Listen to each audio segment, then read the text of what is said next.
Okay, thank you for typing in the chat, letting us know where you're from. I see we have a very international crowd today, which is great. You're all very welcome.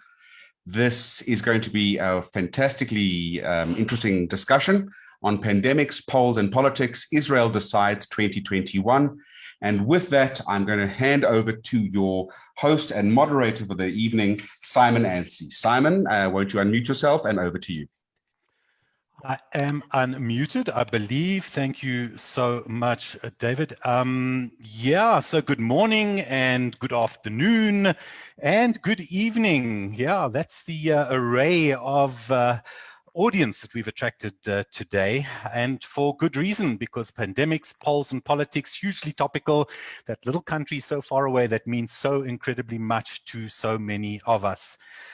Today's event is unique in that it's bringing together the World Zionist Organization's Department of Irgun and Israelis Abroad, as well as the Zionist Federations of Canada, the Zionist Fed of the United Kingdom and Ireland, as well as the Zionist Federation of South Africa. As well as, of course, three superbly qualified and eminently suitable panelists, but more about them individually a little bit later. I did just want to say that it can't be lost on anybody that next week is Pesach, and we will be sitting around our Pesach tables and no doubt singing Manishtana and Dayenu. And given that this is the fourth election in 2 years, I'm going to leave it to our esteemed panel to maybe deal with that one and see what is of most application. So the running order for the event this afternoon, this evening, is that there'll be a quick and concise, and please, I'm hoping it's going to be quick and concise, intro from the participating organizations, the various Zionist Feds, as well as the Department of Irgun and Israelis Abroad. We will then move over to 10-minute presentations by each of our superbly qualified panelists. And then I'll lead a discussion, and if you wish to partake, and I'm hoping you will, in this discussion, please use the Q&A button at the bottom of the Zoom screen. It's preferable to the chat. You can also use the Twitter handle for the event this evening, which is #IsraelDecides2021. That is being monitored, and the questions will be forwarded to me.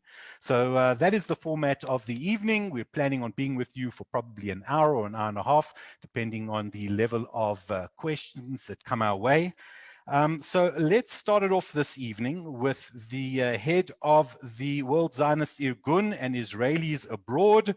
My great pleasure to ask you, Gusti Yoshua Braverman, to take the floor this evening. Bevakasha. Erev Tov, Shalom everyone. It's great to see so many of you coming from all over. You said Manishtana Laila Azeh.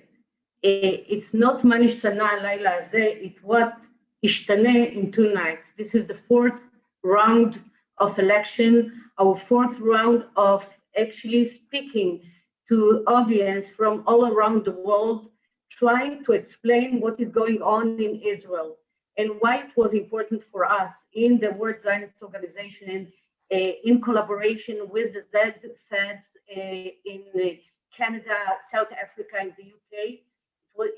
It is important for us because, as I see it, the elections is not only about Israelis. As I see Israel, Israel is the homeland for the Jews all over the world. So whatever happens in Israel and whatever will be the outcome of this election, 4 rounds in Israel, will have an impact on Jews all around the world.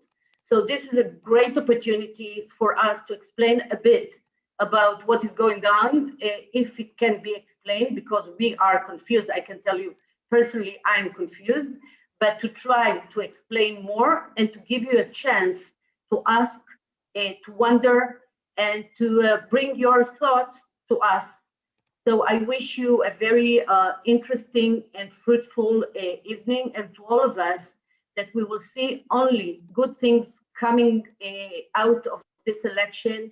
And I want to conclude with the saying from the Agadah, B'shana haba b'Yerushalayim. And this time I mean it literally. I hope for all of us that next year we will be able to travel and meet each other and I wish you all Chag Sameach. Gusti Yoshua Braverman, thank you so much. I want to move over to Paul Charney, the chairperson of the Zionist Fed of the United Kingdom and Ireland. So good evening from the United Kingdom and Ireland. I want to say what a phenomenal panel we have this evening and what amazing guests. It's just so joyful to see so many Zionist federations and the WZO all together, coming from across the world with one single mind, single ideology, single set of values about the strength of Zionism for years to come. Kol hakavod to everyone involved in this, and welcome to everybody who's come and seen us for the first time. Pandemics, polls, and politics. Well, pandemics, let me say, Israel is leading the world once again. It is defying logic. It is floating above water. I cannot turn on the TV in the UK nor Ireland and not hear anything to do with COVID without the word Israel saying, well, look what they are doing. And Israel is certainly setting the standard. So once again, kol hakavod Israel. Polls. Well, here we are back at the polls again. As a piece of advice from a small country here in the north, can I just say, can we skip the fourth election, go straight to the fifth election, 2022? And politics, vibrant democracy, we can't keep up with you as well. So let's see what our panel has to say about it, because as Gusi said, we're all slightly confused, but vibrancy, democracy, liberalism, nothing like it in the Middle East. Kol hakavod to you all, and thank you for joining. Thank you, Paul. Let's over to the chairperson of the Canadian Zionist Federation, to you, Les Rothschild. Shalom from Canada, with the third largest Jewish population in the diaspora after the US and France. The Jewish population in Canada is just under 400,000, spread out over a vast country with 6 time zones, but concentrated in the 2 main cities of Toronto and Montreal. The Canadian Zionist Federation's priority is to provide Israel's education programs to the small and medium-sized Jewish communities. We work with over 25 of those communities across the country from coast to coast. We have made wonderful use of the resources that are available from the Department of Igun and Israelis Abroad. And I would like to thank Gusti Yeshua Braverman, head of the department, and her team for the work that they do and the excellent cooperation and guidance that we get. Canada's I want to just give you a little sense of Canada, and it's a very Zionistic country. We sometimes get lumped in with our neighbors to the south, but our Judaism and Zionism really is very different. Just 3 examples quickly. 79% of Jewish Canadians have been to Israel at least once, as opposed to 43% of Jewish Americans. 80% of Jewish Canadians make a financial donation to the Jewish community, compared to only 56% of Jewish Americans. Also, our intermarriage rate is 23%, whereas in the US it's 50%. So we have much more in common with our UK and South African partners, and we are so pleased to be in cooperation with them for this program. It's been a pleasure working with you and on this event, and let's plan on doing it again. Also pleased to have a Canadian as an MK in the current Knesset, and are thrilled that Michal Cotler-Wunsh is on our panel today. I look forward to some interesting insights and discussions. Chag Sameach to everybody. Les, thank you for that. Let's bring it close to home, at least my home, and let's chat to the chairperson of the South African Zionist Federation. Over to you, Rowan Pollivin. Thank you, Simon, and shalom from South Africa. It is really amazing to see so many people from around the world who've joined us on this very interesting event, and I really look forward to it. So on behalf of the South African Zionist Federation, a very warm welcome to everyone. Thank you for participating. Thank you for attending. Thank you for listening. It is really amazing that we are coming together internationally, virtually, in this incredible format, and I think it really sets a precedent.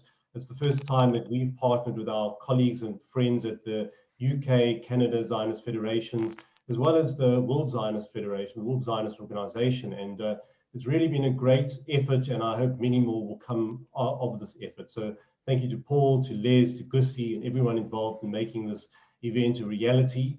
I'm not going to say too much more. I really look forward to watching this fascinating discussion. Hope that you all will too. Chag kasher v'shameach, and hope that you will enjoy the webinar. Thank you very much. Thank you, Rowan. And fascinating discussion is, I think, exactly the wonderful segue which I'm going to use now to take us on to our speakers this evening and what a panel it is. And let me tell you why. Our first panelist this evening is Tal Schneider. She's a political correspondent for the Times of Israel, as well as its sister publication, Zman Yisrael. She is the former DC correspondent for Ma'ariv. She was a correspondent as well for Globes, the Israeli daily business newspaper. She's a frequent commentator on Israeli television and radio, as well as being a recipient of the 2015 Ometz Award for Public Courage and Integrity. So somebody very qualified to talk on all things Israel and politically related. Tal Schneider, the floor is yours.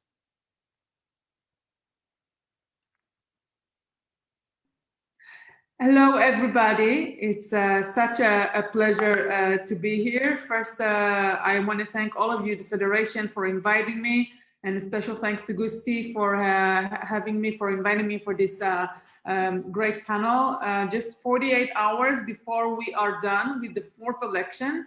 If you ask me if I'm excited in the last, couple of days, the answer is no, because I've done that, once, twice, third time, but then comes the fourth, and I think many people in Israel really think that enough is enough. We had enough elections. The fourth one is actually wasn't required because we already had a government, a unity government.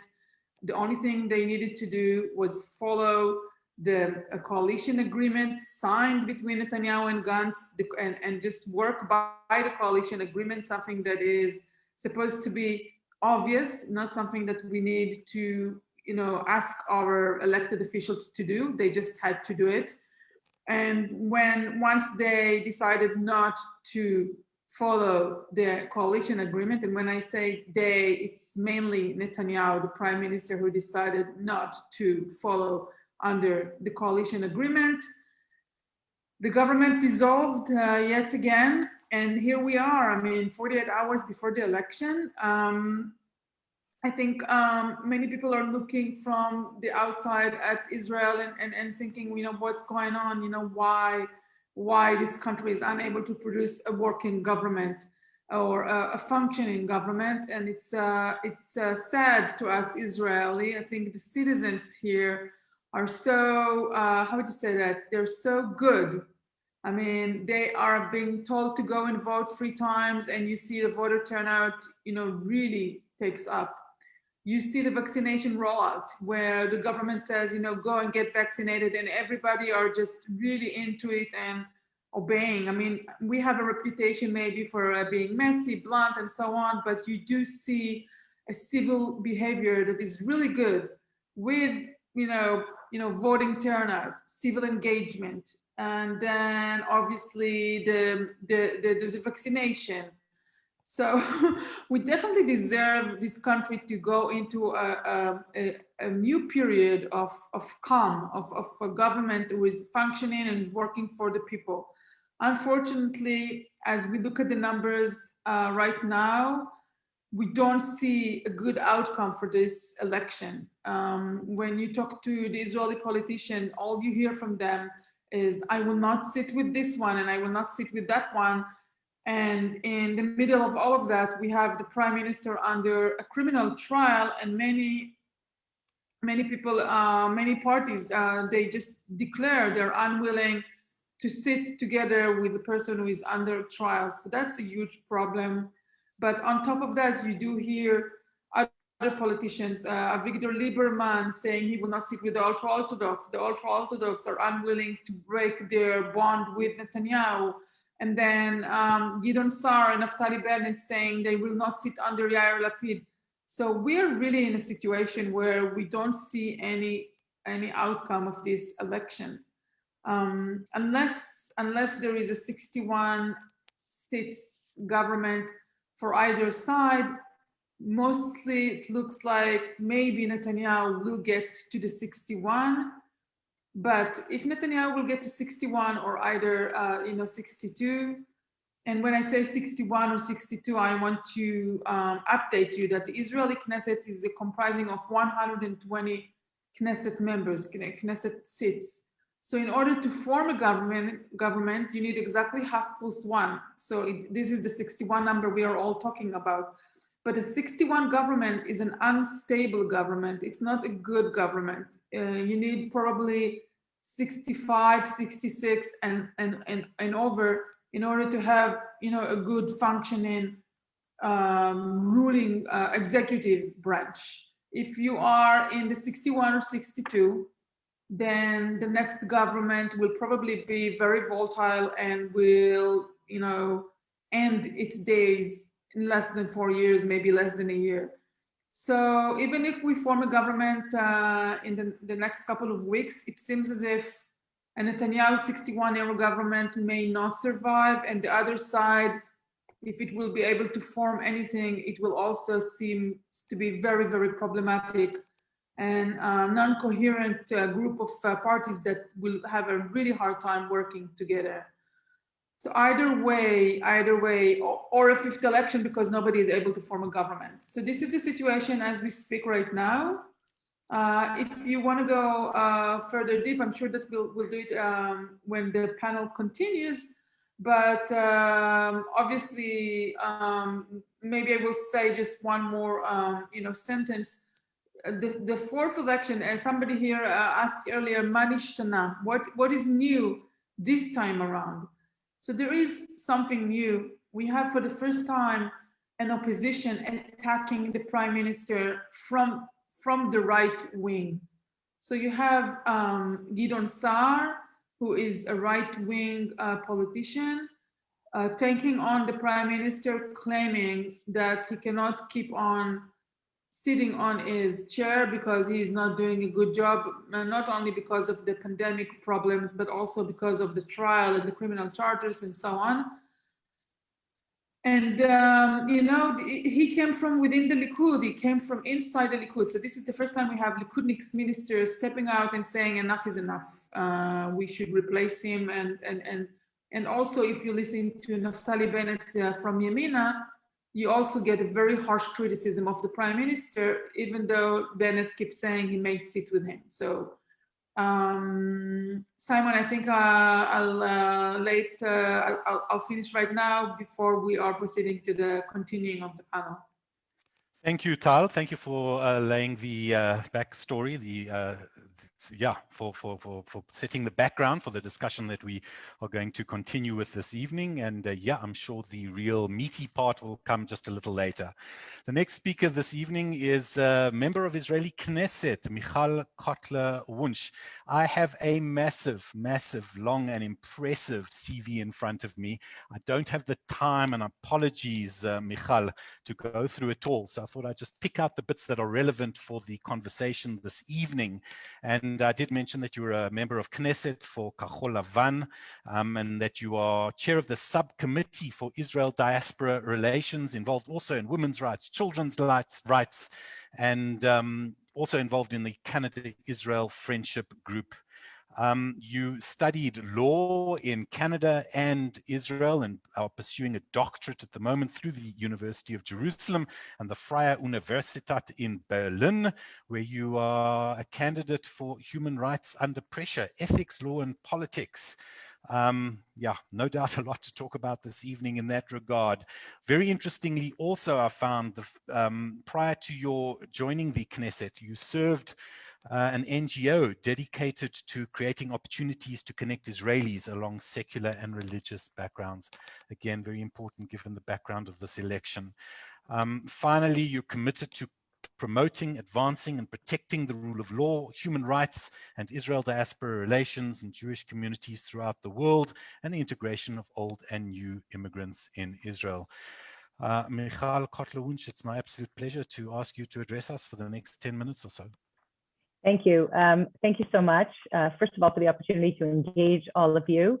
I know that there are Canadians in the Zoom and South Africans in the Zoom, and actually the Wunsh part comes from a family of South Africans that were very involved before they emigrated to Israel. And of course, the fact that we gather here around the word Zionism, and that is, the organizational structure around which we meet this evening is actually inspiring. So I'm grateful for the opportunity to engage with all of you. And after Tal, sort of set the stage for the elections that are upcoming, it's a good reminder as we meet here tonight on the eve of Pesach, and the peoplehood and the story, the shared story that we have that's thousands of years old. But the state of Israel, a work in progress, turning 73, is exactly that. And part of what I say very often in these very, very trying times, and I'll tell you a little bit more about them, of course, from my perspective, as we head into a fourth election in under 2 years, part of it is the work in progress piece, the fact that we do have to take responsibility. And actually, the inspiration from Pesach and from the Passover journey, and it is a journey, right? As we traverse through the desert towards freedom. And actually, we are redeemed before we are ready to be redeemed as a people. And in many ways, that kind of inspiration and understanding, a sovereign state of an indigenous peoples returning to its ancestral homeland after thousands of years of exile, shouldn't be taken lightly, and is certainly not simple. And I often refer to our generation as still the founding generation. So whereas we look at the founding mothers and fathers as the founders of the physical infrastructure for the incredible miracle that is the nearly 73-year-old state of Israel, we and our generation is very much responsible for what I would call the next tier, or maybe the spiritual infrastructure for our shared vision, mission, and values for what Israel as Jewish and democratic must be in order to have ensured and secured, sort of continuation and continuity over the next 73 years. And so when we gather tonight as we approach yet another election and on the eve of Pesach, it's especially meaningful. Pesach being an opportunity for memory and reminder, and this election being a very important opportunity to reflect. And I'll share some of my own sort of insights, and I'll tell everybody, as Simon mentioned, I am currently in the outgoing Knesset. I'm serving as a member of Knesset for the Blue and White Party. I am not running in the upcoming election with any of the parties.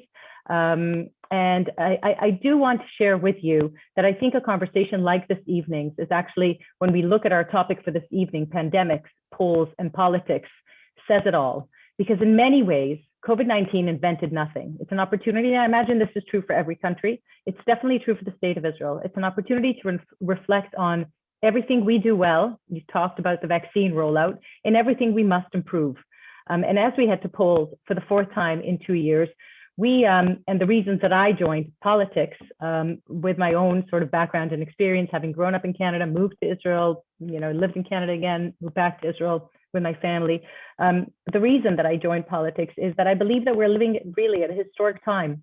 And the commitment to Israel's internal resiliency, and you mentioned Tzav Pius, of which I was a board member for many, many years. But beyond, the sort of spectrum of religious and secular Israelis, of course, Jews and Arabs in the state of Israel, and the way that that intersects with Israel-diaspora relations and the challenges Israel faces in the international arena, whether it be, the manifestations we see with the recent ICC decision, whether it be with, 17 resolutions that passed this last December against the state of Israel at the UN, whether it be the Human Rights Council that we know item 7 is dedicated to the state of Israel year after year, including in these coming days. There are challenges that the state of Israel faces that intersect with all of our other challenges. Those are the issues that actually led me into Knesset, and I'll speak a little bit about what Tal touched upon. And maybe I would just add, it is indeed true that for the first time from within, deep within Likud, we see a contending or a contender sort of taking a stand against the current Likud party. But in fact, I joined the Blue and White faction with another first attempt at that, namely with Bogi Ya'alon's Telem party, and Bogi Ya'alon did come from the Likud party as well. In fact, Blue and White and the thinking behind Blue and White, and certainly for my joining Blue and White and this unity government, was exactly that. Unity as opposed to uniformity. Unity that focuses on Israel's internal resiliency, on the truth and reconciliation sort of processes that we must embark on as an Israeli society. And that was, in the shadow of COVID-19 pandemic, which we didn't know the extent of at the time, and also after 3 very tough elections. What I will say, in addition to, and we know that Blue and White has basically sort of crumbled into itself, but I will say that the commitment and I would say, imperative for a shared vision and values that we focus on have become more and more necessary, not less and less. And sadly, in this fourth election, what we see is actually a step backwards. So if when blue and white came together, part of my understanding, at least, for joining, the coalition rather than the opposition, and that's a long story, but I actually left my own party because Yesh Atid and Tilim, which I don't know how closely you followed, did not join the coalition government with blue and white. And basically, I would say that that was the first step of blue and white sort of, imploding into itself, because it was very, very severely derailed from its objective of serving as a real equal partner in this unity government. It was, by the way, I wouldn't have served in this last Knesset because I came in under what's called the Norwegian law, actually a very Israeli version of what happens in Norway, whereby ministers resign from their posts in order to prevent a conflict of interest. That is how I came into Knesset, as I said, with the Israeli version of the law. But in fact, it was one of the first signs that blue and white was weakening, as two of the factions that, sort of created that joint slate, blue and white slates, decided not to join a coalition government. What I do want to say with regards to what I've been privileged to do in a very, very steep learning curve in a very, very chaotic Knesset is serve on very many committees. And you mentioned some of them. And the reason that I say that is the parliamentary work potentially is so important. The parliamentary work, whether it's in the Law Committee or in the Foreign Affairs and Defense Committee, or in women's status and children's rights, and as a chairperson of the Israel Diaspora Relations Subcommittee, as a member of the Aliyah and Klita Committee, and where we have to sort of look forward, and I don't know what the election results will be, and Tal touched upon the chaos, but also I'll say, with the COVID-19 challenge, we should know that we won't know the results in the usual sort of effective way that we usually do, because there are all that many more what's called double envelopes that will take many more days of counting. And so we are going to be in limbo, for several more days with everything that comes with that limbo and sort of a chaotic, unstable sense. But I will say, as an outgoing member of Knesset, and you touched upon sort of the democratic, incredible successes of this country, of this very young country, of this work in progress, young Jewish and democratic country. Some of the things that I was really, really privileged to sort of lead in this Knesset are very significant discussions of the imperative to combat online anti-Semitism, and actually an international interparliamentary task force with members of parliament from Canada and the US and the UK and Australia and Israel, all working together in recognition of the fact that this is a global challenge and has to be addressed globally. And by the way, I'll tell you that we are really advanced in our conversations in the understanding that it is not singularly about anti-Semitism, but rather about the tremendous challenge that we face of disinformation generally, of which anti-Semitism is but one predictive example. And those collaborations have been very, very incredibly rewarding. Of course, the understanding that as we discuss pandemics, Aliyah, the potential for Aliyah. There are about 250,000 Jews around the world that are expected to possibly, if as far as I'm concerned, if we successfully identify and remove the hurdles that may prevent them from doing so, make Aliyah. And you can imagine that after such a challenging year economically and of course health-wise and on every other level that we can imagine, that could be an incredible not only a source of energy and renewal of shared commitment, of Zionist commitment, but also literally an economic engine that restarts Israeli society and the potential that brings with it on so many other levels. And we're here talking about Zionism as well this evening. And the many opportunities that came with the recent, and we didn't, they sort of under the radar as we approach these upcoming elections, the Abraham Accords, this historic time that we are fortunate to be living in. And I can tell you that I hosted the first ever delegation of influencers from the UAE and Bahrain and Egypt in Israel's Knesset on Hanukkah. And it was one of the most moving experiences that I could imagine I would be living in my own lifetime, with the understanding that this shift away from rejectionism to normalization has been enabled what I would call a pivot and a potential paradigm shift. Potential because we have to realize it and actually still develop it further, but a potential paradigm shift away from what's known as the 3 no's of the Khartoum Conference: no to recognition of Israel, no to negotiation with Israel, no to peace with Israel, to the 3 yeses. Yes to recognition, yes to negotiation, yes to peace with Israel, in that order. And the tremendous potential, when I say potential, it's not just for the countries, of course, the UAE, Bahrain, Morocco, Sudan, the countries that have actually joined and those that will follow, but also to the countries that we already have a different kind of peace with, what some might call a much colder peace, not a people-to-people peace, based on that order: recognition, negotiation, and peace, and also what it enables us internally, back to the Israeli resiliency in terms of both our sort of our unresolved conflict with the Palestinians, and between Jews and Arabs within the state of Israel. So when we understand the tremendous opportunity that we are living in at this historic time, and maybe with this I'll end so we can sort of jump into more when we have time for questions and answers, but I would say the following. In this context, I quote the late Rabbi Jonathan Sachs, who differentiated between hope and optimism.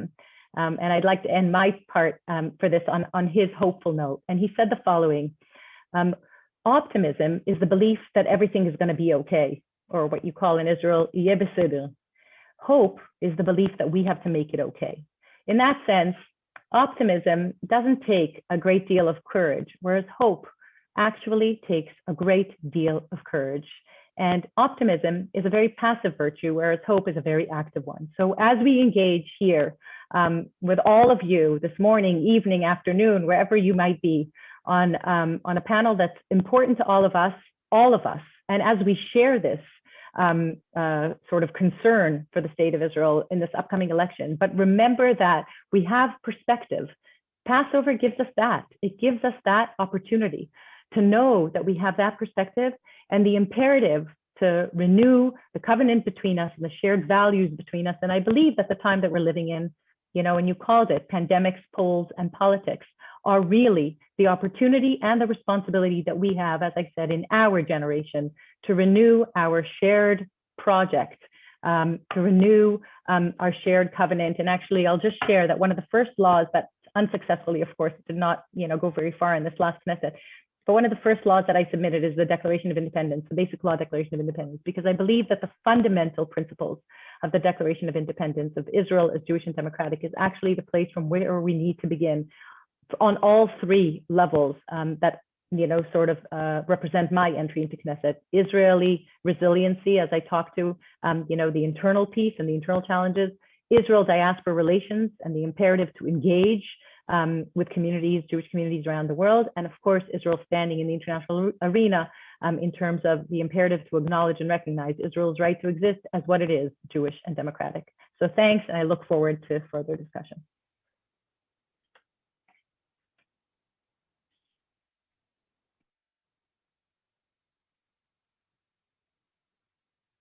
Simon, I'm afraid you're on mute. Sorry about that. Won't do that again.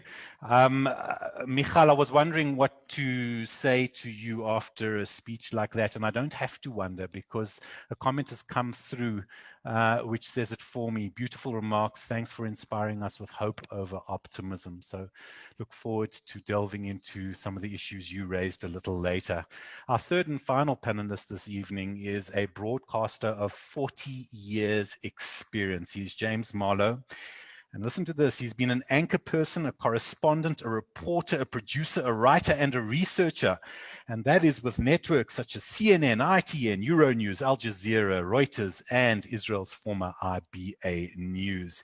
He's written extensively for the Daily Mail, the Daily Express, Jerusalem Post, and numerous Jewish publications, and was head of news at the UK's Jewish Weekly, where he still has a widely read column on current events. He's been reporting on Israel and Israeli elections since the 80s. Can't think of anybody more qualified to talk on this issue than you. James Marlow, over to you, please. Wow, thank you very much for that intro, Simon. Thank you also to Michal, and thank you to Tal. It's good to see you both, even though it's via Zoom. And can I also just take this opportunity very quickly to give some honest, sincere appreciation to the Zionist Federations of South Africa, of Canada, of Great Britain and Ireland, and of course the World Zionist Irgun here in Israel, because this is quite a tremendous link up. And to think, this time 12 months ago, many of us did not even know what Zoom was. And for those of us who did know what Zoom was, well, some of us didn't know how to work it. So it just goes to show 12 months later where we've come and what we can actually progress to if we continue doing these link-ups almost all around the world. So let's talk about the election. It's actually now less than 36 hours before the polls open up. And I'm looking forward to getting into those polls. I can tell the viewers that 39 political parties have registered to run in Tuesday's election. That's not a record. That might seem an awful lot of political parties, considering the population here in Israel is just 9.3 million people. The record was set 2 years ago in April 2019, the first of these 4 elections. 47 political parties registered to run. Wow, 47 political parties. Now, of course, when we talk about 39, only a maximum of 13 are actually going to make it into the Knesset, not because there is a cap on 13, but simply because many of them will not have enough votes. So in order to get into the Knesset, you need a minimum of 3.25%, which is the minimum threshold. Now that is equivalent to 4 Knesset seats, which is approximately, depending upon how many people come up to vote, around between 140,000 to 160,000. So that's how many you need in order to get those 4 seats. Now, there are several parties blinkering right on that threshold, which could change the actual election. But nevertheless, I was asked before we came on air, if I'm allowed to use that word, on Zoom, I was asked to give my predictions. So I'm happy to stick my neck right out and give my prediction as to what is going to happen on Wednesday morning. Now, as Michal correctly said, it does legally take a week for the results to be handed over to the president. The Central Elections Committee have actually said that they believe that they can get it to the president by Friday, but it will take a lot of work. But let's assuming that we get the final results on Friday, we're going to pretty much know what has happened by Wednesday morning. The votes are counted up through the night. And that, of course, is here in Israel at 10 p.m., those exit polls come out. So that's channels 11, which is the main public broadcaster called Khan, channel 12, independent, and channel 13. They have their exit polls. And then gradually over the next hour and a half, they adjust them just slightly. Now, I'm somebody who is absolutely fascinated by the pollsters. Call me strange, call me weird. I have been following them, not for the last few weeks or for the few months, but I've been following them for the last 2.5 years in this particular case. And of course, 2015, the election at 2013, then there was one at 2009, 2006 and 2003, and it goes back and this is my prediction. According to what I reckon, and generally the survey companies in Israel are generally correct within 1 or 2 seats. Now, we also have to take into consideration that around 20%, I reckon it's at least 20% of people have not decided what it is that they're going to do on Tuesday. And I have to tell you that I've also previously been in that category. Now, you might think to yourself, well, how can you actually walk into the voting booth and not know who you're going to vote for? So I'll tell you exactly how it works.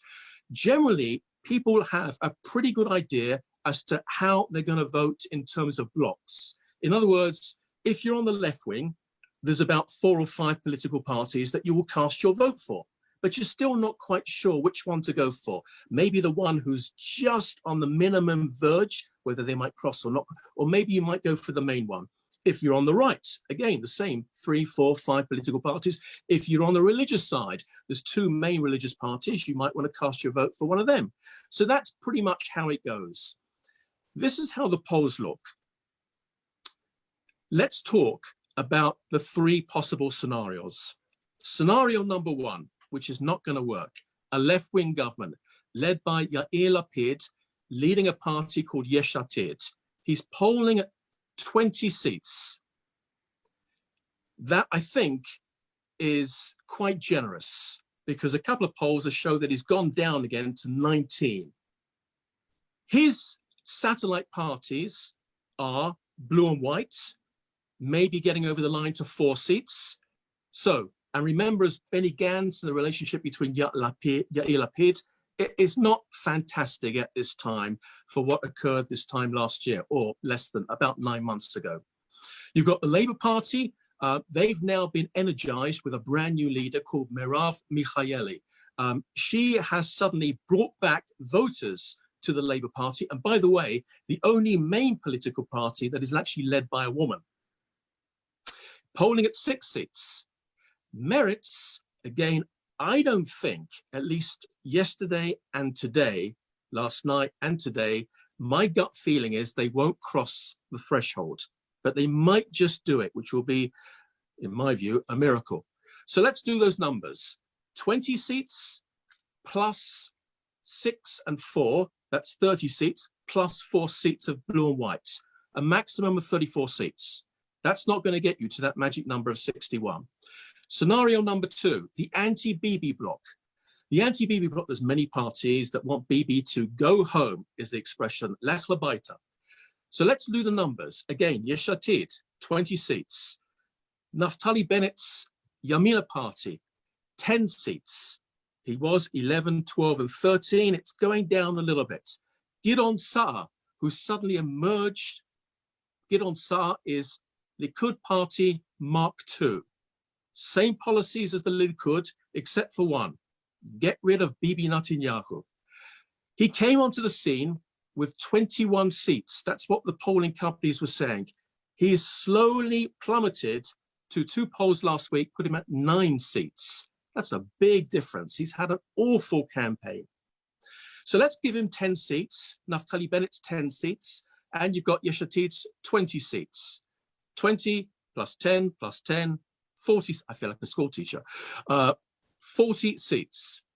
Then you've got Avigdor Lieberman's 7 seats. He was the one who started all these problems in the first place because he's on the right wing, but he decided he doesn't want to sit with Netanyahu anymore. He doesn't like him. He certainly doesn't want to sit with the religious parties.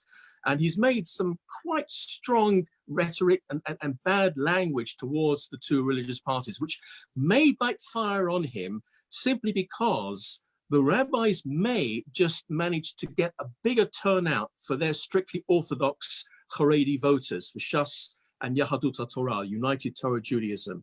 But let's call them 15 seats together. I think that's quite fair. So you've got, actually, we'll come to the religious parties in just a moment. So we were looking at the anti-Bibi. So we've got 20 seats, Yesh Atid, 20 for Gidon Saar and Naftali Bennett, 7 seats for Avigdor Lieberman.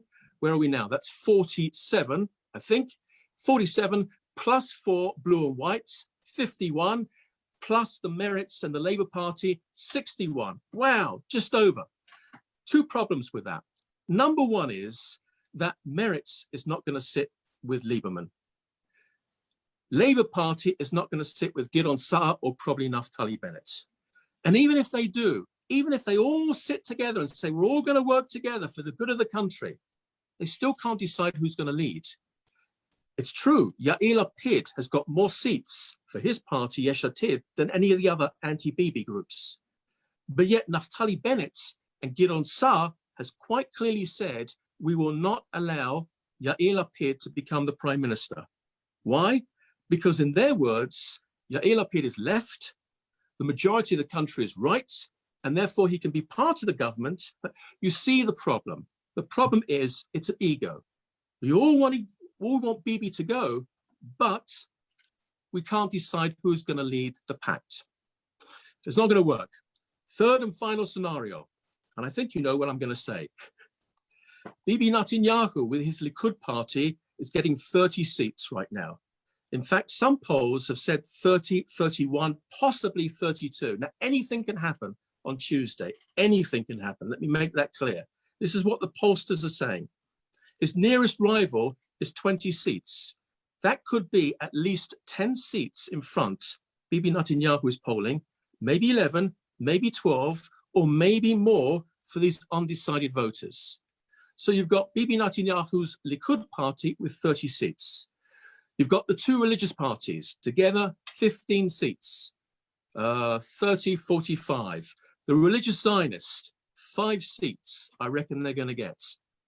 That's 50 seats, still a long way from 61. Naftali Bennett will join Bibi Netanyahu. He will never, ever get a better opportunity. He will see the opportunity for a right-wing government. He will see the opportunity where he will demand at least 7 or 8 ministries. He might not get them. Maybe also a chairmanship of one of the Knesset committees. He might not get that, but he will demand it. Naftali Bennett will definitely join the coalition government led by Netanyahu, and he will recognize that he lost the election. But there's an added bonus to that. I reckon Gideon Sa'ar will join the government. In fact, some of the people from Bennett's side are saying that he might even get down to 6 seats. Gideon Sa'ar was somebody who took the opportunity, and I don't blame him, he's a nice chap. He took the opportunity to run against Bibi Netanyahu. He lost the leadership challenge. He got less than 20%. He pledged his allegiance to Bibi Netanyahu. 9 months later, election comes along. He decides to break away because he wasn't getting any jobs from Netanyahu. So he took the opportunity. And I don't think there's anything wrong in that in politics. You want to further your career. As I said, he came onto the scene polling 21 seats. He's now plummeted to 9. Let's give him 10 seats. He has to recognize, you know what? I tried and I lost. I can't be prime minister with 10 seats. This is my opportunity to get a really good senior ministry in the government of Netanyahu. If this happens, and again, it's just a big if, we are looking at a fairly stable government for the next 4 years of around 68, 69 seats, and Tal mentioned the numbers earlier on, for the next 4 years to move forward. And the reason why we have to move forward is because the country needs a government right now. This election is costing, wait for it, 675 million shekels. 675 million shekels. That's quite a lot of money. Just want to double check that. Yes, million shekels, 675. It's twice as much as the last election, twice as much as a year ago. Now, what they will say is, and I know somebody sitting on the committee, they will say is, well, because extra money went to the special COVID booths set up. So it's done amazingly in Israel. Those people who have COVID, they're still allowed to vote. There's a shuttle bus that will pick them up and will bring them down to a specially designed voting booth where they can vote, and then they go back to their home. Those people who are in isolation have what's called a drive-by voting booth. It's fantastic. You pick up your slips, you put it in the envelope, you drive to the next part, you put it in the box, and then you're supposed to drive home legally. This is costing the country a great deal of money. The country do not want another election. And I have to just finally say, with regard to those people who are totally against the result, if, again, I stress if, those people who do not accept the democratic vote or the voice of the electorate system here in Israel, I would suggest to you is, instead of moaning about it for the next 6 months or year, put together a new party, a new faction, find a charismatic leader, put together some new policies, and then in 4 years' time, you will have the opportunity to run again. But if you cry about it and you have these demonstrations at 10, 20, 30,000, last night it was reported approximately 39 to 40,000 outside of Netanyahu's house again. Do they not know there's a general election on Tuesday? Let the people decide. And I have to tell you, if what I've said does not happen, we are coming up to a general election in less than 36 hours. It's just before Pesach. This is very inconvenient for me and other people like me. I'm cleaning. I'm tidying up my Sfarim just behind me. The next election is due in October if we can't get a government. That's just after Sukkot. That's also not a good time for me. I'm taking down my sukkah. I've got lots of things to do. It's time now to respect the voice of the electorate. Let's put together a government, a strong government, and let's move forward with everything that needs to be dealt with here in Israel. The COVID crisis, the economy, and the security threats. Remember, hundreds of thousands of rockets pointed at Israel from Lebanon, Hezbollah, the Iranian entrenchment in Syria, and every so often Islamic Jihad in Gaza kicks off with their missiles, just to say we're here, we're testing new missiles. It's time now. Fun and games is over. We put together a government. It'll take a couple of months, but I reckon it will be done. James Marlow, thank you so much for explaining the numbers, because my goodness me, there's certainly been a lot of to and froing, that is for sure. So thank you to our panel for their initial remarks. To you, our audience this evening, just a reminder that if you want to send through questions, please use the Q&A icon at the bottom of the Zoom screen, and I'll be more than happy to ask our panel members. Please rather use the Q&A icon rather than the chat button. You can also use the hashtag for this evening, which is hashtag Israel Decides 2021. I'd like to kick off the discussion portion of this evening with probably a question aimed more to you, Michal and Tal, which is the following. A narrow coalition by Bibi Netanyahu of 61, 62 seats, comprising Haredi parties, comprising right-wing extremists such as Smotrich and co. How do you see that affecting Israeli diaspora relations? Michal, Tal, b'vakasha. Well, it shouldn't affect as much the relationship with the diaspora, because I think if there is one thing that we know here is that all of the politicians, almost all of them, wants to have a good and better relationship with the diaspora. Specifically, if you look at Gideon Sa'ar, Naftali Bennett, Yair Lapid, who are the presumed politician that may maybe build a different coalition, I won't expect a different approach from the leading pact. However, I know that the ultra-Orthodox part of the government, as the current government, has taken some of the relationship, backward with respect to the Cotler agreement and with respect to the other issues. So, if you think that that maybe the ultra-Orthodox will not be part of the government and everything will be solved, I would say this is not the case, to my opinion. But maybe things will be a little bit more flexible. But I don't see the ultra-Orthodox really letting go. I mean, even if they are in the opposition, you will always find Israeli politicians trying to work with them and get them satisfied for future plans or for future, political possibilities. So I don't see a big change on that front. Michal, could I ask you to weigh in on that particular issue? Yeah, sure, absolutely. If I understood correctly, you actually outlined a very specific coalition government. Correct me if I was wrong, that Benjamin Netanyahu would be the one to actually form the government, leaning on the ultra-Orthodox parties and more of the right-wing parties that we know would join his coalition government.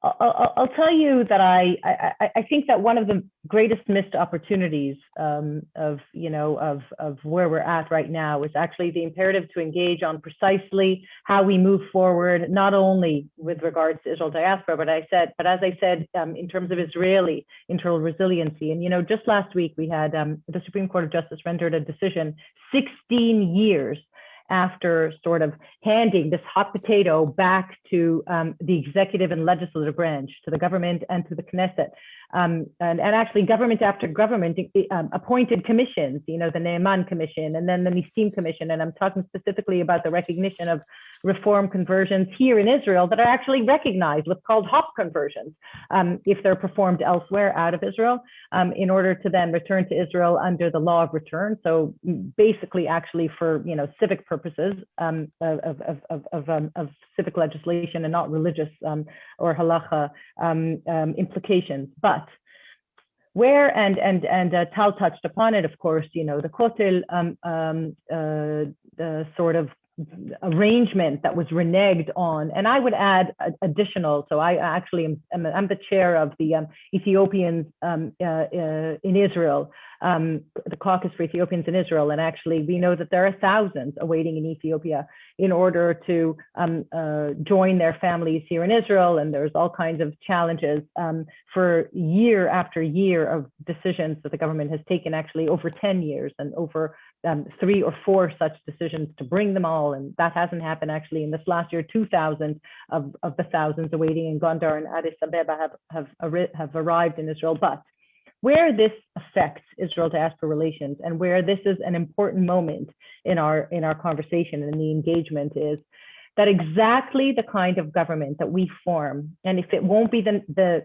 coming up one, then James actually suggested aptly that the thing to do will be to create, over the 6 months or 4 years, hoping that it's a stable government and it'll live out its 4-year term, is to create the vision and the platforms, the political platforms that will enable actually the good news of what we see election after election. And that is that actually, very likely, 80% of Israel's public agrees on 80% of the issues at least 80% of the time. That is really good news when we look at the world around us.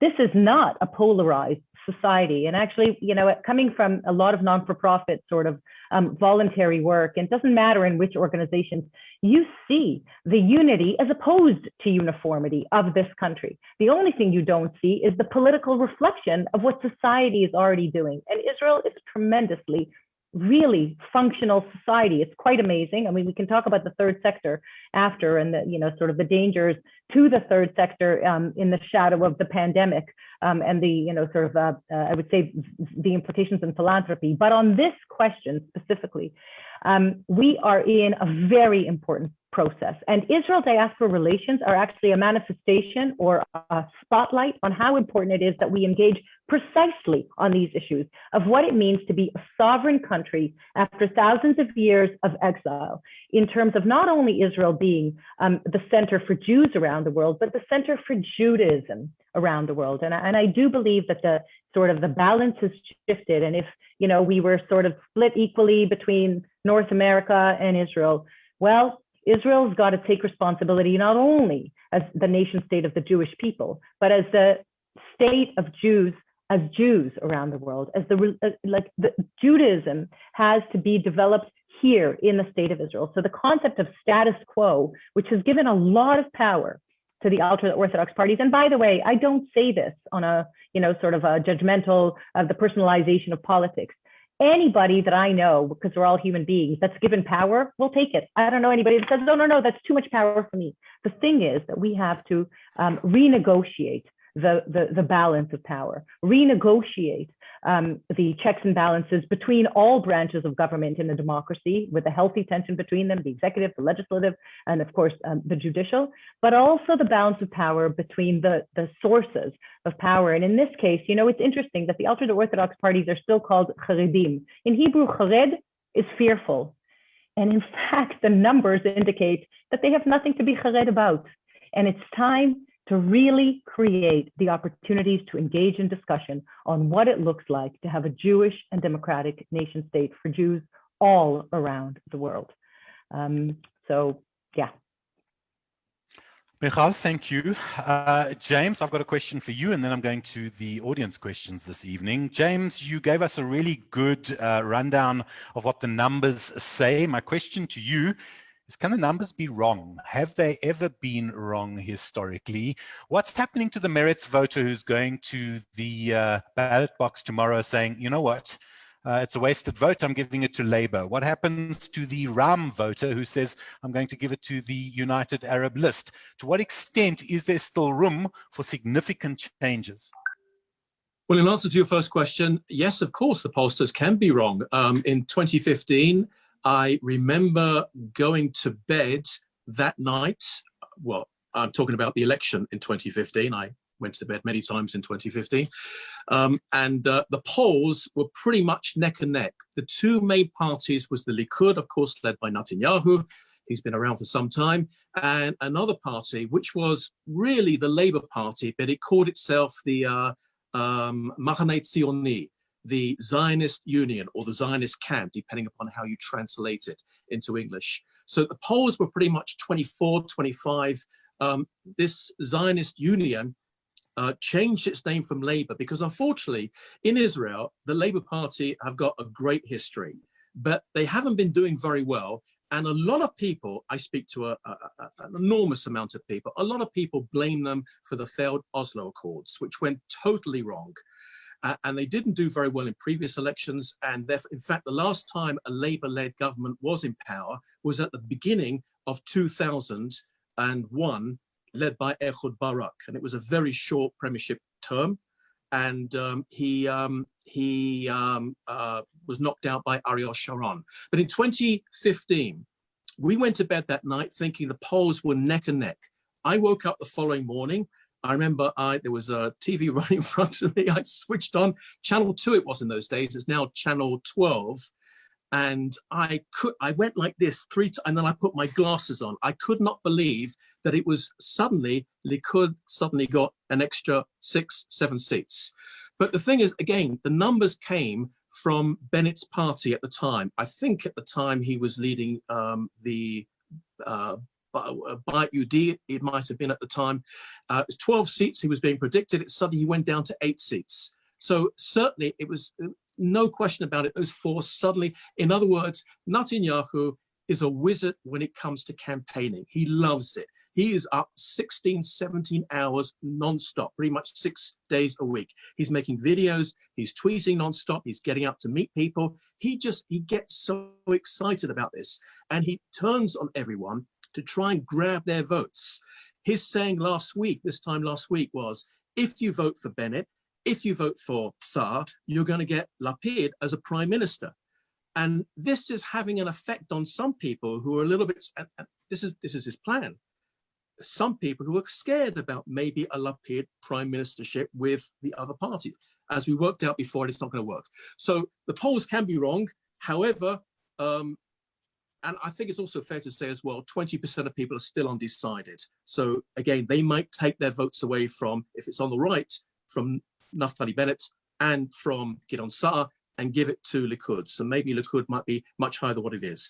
With regard to merits on the threshold, 3.25%. The funny thing about merits is, and I wrote about this last week in the Jewish Weekly newspaper in the United Kingdom, and it was also uploaded to a blog at the Times of Israel, where Tal works. And it pretty much says that the voters of merits are more middle-class voters. In other words, they're typical Yesh Atid voters.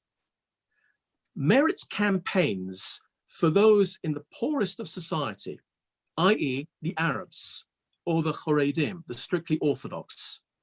And yet the Arabs generally and the strictly Orthodox are not voting for merits. Merits is relying on the more middle-class votes.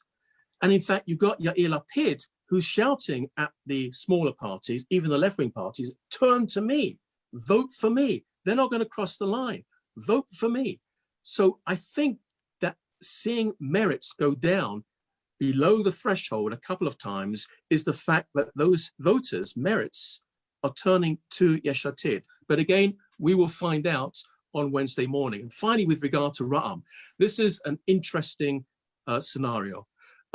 Briefly, for those who don't know, if I've got a few sentences, I sound like somebody standing at the podium in the Knesset, one more sentence, or od milah, they say, one more word, but really they mean another 10 minutes. I won't take 10 minutes. But what I will just explain is we should learn something from the Joint List. The Joint List is made up of 4 Arab factions. Now it's 3. but it was originally 4. In fact, in the last election, they got 15 seats. So that is the 3rd largest political party in the Knesset. Not likely to be this time, but again, anything. Let me just tell you briefly that these parties, one of them is Hadash, it's the Communist Party. Yep. Another one is a secular nationalist party called Balad, very much anti-Israel. It's had some radical members of Knesset as part of its list. Azmi Bashara was somebody who comes to mind immediately. He was somebody on the phone to Hezbollah when Hezbollah were firing missiles at Israel, and he was directing the missiles to Jewish communities a little bit more southwest, and you'll catch that community. He fled, still remaining as an MK, and his family, his wife and kids were still getting stipends from the government for about 2 years afterwards before one of the journalists and the media picked up on that. So that's Balad, Hadash, and the 2 other parties, one of them Ta'al, more of a religious party, and Ra'am. This is the Islamic list. Now, they have nothing in common with each other whatsoever. Nothing on social and economic grounds, nothing on outlook, not really on security grounds. Some of them are a little bit more lukewarm, friendly towards Israel than others, yet they will come together to try and get better rights for their Arab citizens, Israeli Arab citizens in their own communities. Now, Ra'am, led by Mansour Abbas, suddenly got really smart, and I admire him very much for this. He said it doesn't make sense. Every time there's an election coming round, we go out to the people, we ask for their votes, we get their votes, and yet we're always opposing the government. Whether it's well, it hasn't been a left-wing government with 15 seats, but if it was a left-wing government or a centre government or a right-wing government, we just always vote against them. Mansour Abbas has actually said now, we need to work with the Israeli government. We need to actually do what the religious parties are doing, do what the left-wing parties are doing. They take stipends from the government for their own communities, their own schools, and the hospitals, and let's do what they do. Mansour Abbas broke away with the Ra'am party, and now he could be with Yesh Atid, or he could be supporting the government from outside a Bibi Netanyahu government. It's quite extraordinary. So yes, Ra'am and Meretz will have a big say in this election when the results come through on Wednesday morning. James, thank you. I now want to go to the Q&A question list and pose some questions which have been sent into us this evening. From you, Max Meyer, the president of the Danish Zionist Federation. You asking the question, is there any debate in the election about the future negotiations with the Palestinian Authority? As I understand it, they have elections later this year. Do you, Tal, perhaps want to field that first? Yes, so the Palestinian issue is really off the table. People aren't talking about it. It's not in the campaign slogans. It's not in the discourse. It's amazing. I mean, this year has been all about COVID, all about health system and education system. And the diplomatic issues are really off the table. I think the Prime Minister, Netanyahu, was trying very hard to get himself to fly over to the United Arab Emirates to, you know, materialize his success with those agreements. And since he signed the agreement back in August and then in September in the White House, he actually did not set foot yet in the United Arab Emirates or in Bahrain. And he really wanted to go, but then on December and January, we had first in September, we had the second lockdown during the high holidays. Then in December and January, we had the third lockdown. And then the airport was closed down for 2 months. He couldn't fly. And I'm mentioning this because this has to do with the Palestinian issue, because one of Netanyahu's biggest claims during this year was that if the Arab world is normalizing its relationship with Israel and the Arab world is not waiting for the Palestinian anymore, then the Palestinian topic issue is maybe something that Israel should reconsider as not so important, or maybe it can wait. Obviously, this type of campaign, when he flies around the world and he's appearing in congresses or in foreign affairs ministries in either Russia or United States, Arab Emirates, and so on, this type of campaign, Netanyahu was conducting it for 3 times, and he called it the different league, or a top league campaign. I am as in Netanyahu, I am the top league, and the rest of them are absolutely nothing. They're not able to stand up to the Netanyahu standards and so on.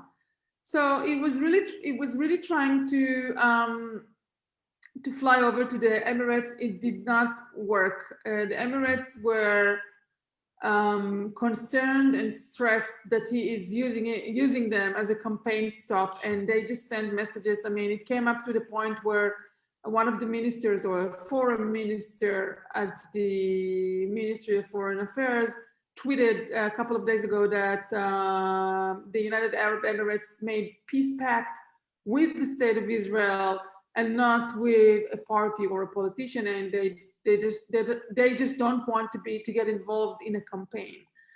So it's not that the Palestinians by themselves are not a topic. It's also that the diplomatic issues are, you know, somewhat off the table. It's quite amazing. For 12 years, we are hearing, maybe 11 years, we are hearing Iran. I mean, this is a constant messaging, constant, you know, I don't want to say public relations, but sure. Yeah, it's a public relations coming out from the Prime Minister office, you know, all the time. Maybe we get an Iran speeches or Iran remarks maybe 5 or 6 times a day on a regular basis. Now, with the situation, with the economic situation, and with the, you know, the healthcare issues, and you know, even before the vaccinations, for the last year, we hardly heard Netanyahu saying Iran or the Palestinians. He's trying to be focused on businesses, economic situation, and so on. So I think the Israeli public was not interested a bit in those diplomatic and foreign affairs issues. And even when Netanyahu was trying really to fly around the world and do stuff on that front, you know, he just got really hard criticism from everybody, saying, you know, people cannot fly, people cannot go out of here, and you are planning this electioneering. Sure. So, Tal, can I tag a question onto that question, because it strikes me that there's been a massive quantum shift in politics in the Middle East, what with the Abraham Accords, much due to the fact that annexation was put off the table. If there is a Likud victory, specifically with a narrow coalition, would annexation be back on the agenda? The annexation could be back on the agenda, but with President Biden being the president, it will be really difficult. I think the window of opportunity for the right-wing parties was when Trump was the president. Now, when Trump lost the election, it seems very unlikely that Netanyahu will go that route, even though I do believe that some of his potential partners, Yamina and obviously the religious Zionism, they might claim, in order to join the coalition, they might say that we are joining you for the coalition only if we write this in the coalition agreement, annexation and so on. Even Gideon Saar will agree with them on that point. So I would say it might, you know, be part of the coalition agreement, but as for implementing it, or as for you know, turning it from a declared policy into a real policy, that will probably not happen because of the current White House, the current administration. Tal, thank you. Next one is for you, Michal, from Brian Eater, who asked the following: if BP does cobble together a winning coalition, what will be the impact on his trial, especially if convicted? So first of all, I have to say something in general that I think is a huge missed opportunity and maybe part of the reason that we're in a fourth election in under 2 years, and that is the personalization of everything that we've discussed. And it all becomes about yes, Bibi, no Bibi, and impact on Bibi instead of, and I'll say that everywhere that I sort of scratch the surface in the many, many committees that I sat on, actually the criticism that I have and the imperative for reform that I see is the need for creation of long-term holistic plans, whether it comes to healthcare or education or again, COVID-19 inventing nothing and only shining a big spotlight on, we touched upon Aliyah, but I could tell you that interministerial work between ministries, the possibility of creating interministerial collaboration so that we have long-term holistic plans which are made accessible to the public and then equally and consistently applied to all. Those are all issues that we need to be discussing, as I said, as a 73-year-old country that's growing up. And the fact that it doesn't matter who's doing it and why we're doing it, but the fact that we always end up talking about one person for or against actually does all of us a great, tremendous disservice. It's part of the reason, as I see it, that we are heading into a fourth election with no vision, with no discussing. And you raised one issue before Tal responded. Are we talking about, Israel-Palestinian possibilities for peace in the future? What does that mean? The understanding, by the way, another level of personalization is seeing the plan for, what was called the Peace and Prosperity Plan, the Trump Peace Plan. But really, when you read it in a completely different way, in the context of the Abraham Accords, the potential of the paradigm shift of that plan was actually the recognition. The first step of what we talked about is the great transition or the pivot away from the 3 no's to the 3 yeses being recognition. Recognition of what? Recognition of the state of Israel's right to exist as what it is, as what it was founded to be, Jewish and democratic. By the way, and we didn't touch upon this, not democratic, a state of all of its citizens, and not Jewish, a halacha state. If you would ask me where that 80% of the people that agree on 80% of the issues, 80% of the time, if you ask that question, if you ask me where they converge, where we meet, where we intersect, it's on that question. Is the state of Israel, when we look at the next 73 years and how we build it, including peace with the Palestinians, including the possibility of the Abraham Accords reflecting to peace with other countries or other peoples, I would say, in the region, and of course reflecting back on peace that we have, whether it's with Egypt or with Jordan.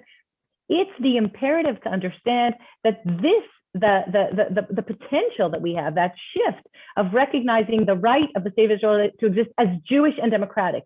That is the tectonic argument that's going on below the surface, above the surface, by the way, in Knesset. And we talked about some of the parties, and James very aptly described the variances in the joint Arab list. But at the end of the day, and also, by the way, in the ultra-Orthodox parties, what is the state of Israel that we are, I would say, it is an imperative that we begin to discuss, including with regard to Israel-diaspora relations. And I argue that that's where we agree, 80% of the public. That's the good news. The state of Israel is that Jewish and democratic state that it was founded to be. And now, how do we contextualize that with the current leadership of Benjamin Netanyahu? And this is where my criticism is. It's just that in an understanding of my understanding of good governance and transparency and term limitations and long-term holistic plans that don't exist and an educational system that fell apart when we talk about pandemics, polls, and politics. As the chair of the Use of Alcohol and Drugs Committee, and it was probably the most important committee in Knesset, in the sense that it, for me, identified the tremendous mental health challenge that came alongside COVID-19, but also the imperative to reform the educational system, not as a babysitting service, not as somewhere your children go so that parents can go to work. We have not actually brought the educational system to the 21st century. We are failing. We are failing in that regard. And it doesn't matter if our children are secular, or religious, or Jewish, or Arab, or young, or old. And so again, when you ask me that question about what will happen to Benjamin Netanyahu's, trial, and I'll say this as a lawyer, it could take years. And if we continue talking about what will happen to his trial, and I'll, as a lawyer and as somebody who respects the courts tremendously, will say that is up to the court to decide. But I don't want to wait to have that discussion. As James very aptly said, for the next, whether it be 6 months until the next election, the 5th election, or 4 years, because God willing, we have a stable government that, creates, a great economic plans to, bring us out of COVID-19, whatever.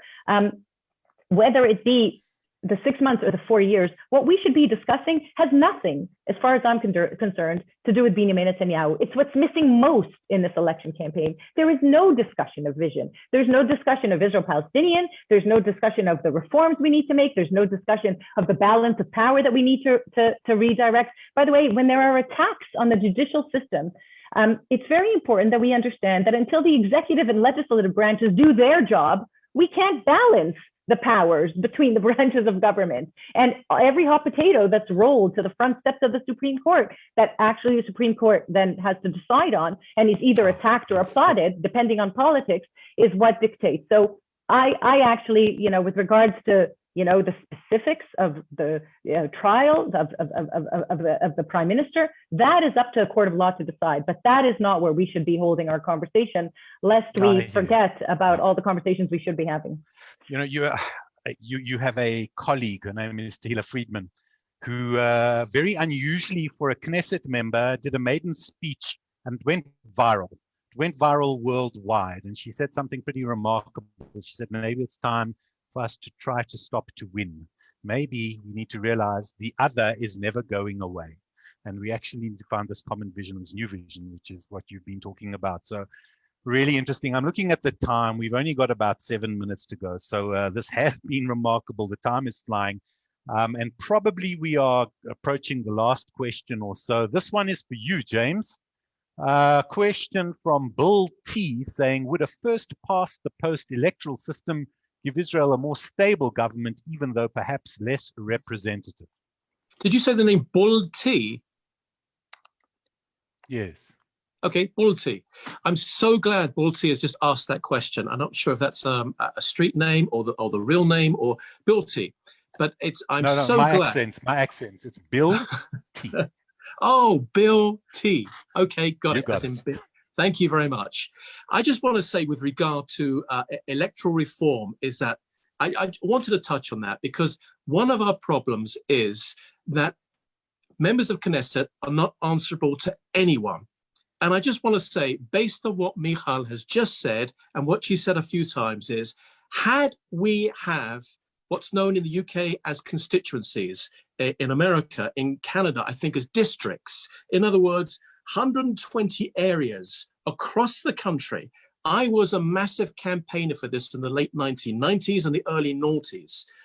Sat through one meeting after another with different groups to try and raise the minimum threshold. At the time, it was, I think, 2% or 2.25%, up to 5%. It's risen, but not since that time. If somebody like Michal was running on a constituency, she'd be doing what other candidates should be doing. Canvassing roads, knocking on people's doors in the rain, in the snow, except it doesn't happen too often in Israel, but it does in Jerusalem, and in the hot sunshine, the sweaty heat in some cases. And she would get the votes of some people. But it doesn't work like that in Israel. One of the big problems is that we have what's known as lists, party lists. So you have, for example, a breakaway, and it happens quite a lot. Somebody sets up his new party. He's a well-known personality, and he says, let's say it's me, for example, just to give the example to some of the viewers. So I'm head, number one. I put Michal at number 2 because I like her. She's going to be good. I put Tal at number 3. Is that all right, Tal? Going to put you at number 3. Simon, you'll be number 4. I need a minimum of 4 seats. So I'll find another 6 people. If we manage to get into the Knesset, Michal and Tal and Simon and others are automatic. What did you do to get it? People don't even know who you are. And if somebody has problems in Israel, which Michal has very eloquently described as well, for example, you can't get your kids into one of the schools, or you've got an issue with regard to a family member who's stuck outside of Israel and flew outside of Israel, not necessarily because they wanted a vacation, but because they had to bury a member of family and couldn't get back in, then you speak to your local member of Knesset. I believe, Michal, and others have actually worked really hard on behalf of the Anglos, and also I'm sure the Israelis as well, but there's no one for people to turn to. We need an electoral reform. The big problem is, from what I've been told, is that the question is where you're going to draw up the constituencies. Does it include the Shtachim, Judea and Samaria, or does it not include that? Does it include Area C? Perhaps it just includes Israel. Maybe there should be just 60 seats. And people just talk about it all the time. And it frustrates me. I'm sure it frustrates somebody like Michal and many other people. We need to actually move forward. Lo midabrim osim. Let's get things done.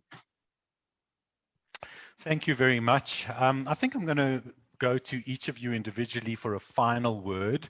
And when you're giving me your final word, maybe just address the issue, fifth elections. Michal?